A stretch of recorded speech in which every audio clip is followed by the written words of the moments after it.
কেন? আজকে প্রধান অতিথিকে আমরা ক্রেস্ট প্রদান করছি, আপনাদের হাত নাই। আরেকটা তালি হোক।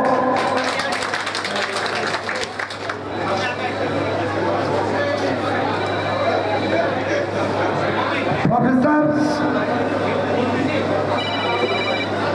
ডক্টর জাফর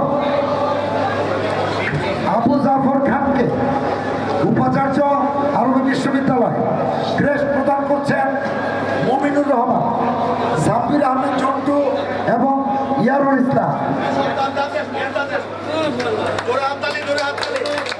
হাততালি।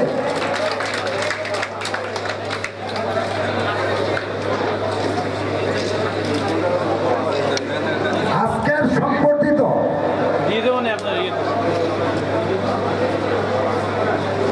নওগাঁ বিশ্ববিদ্যালয়ের নবনিযুক্ত উপাচার্য প্রফেসর ডক্টর হাসনাত আলীকে ক্রেস্ট প্রদান করছেন আজকের প্রধান অতিথি এবং ইসলামিক ইউনিভার্সিটি অ্যালামনাই অ্যাসোসিয়েশনের সভাপতি মির্জা ওয়ালিদ হোসেন শিবম।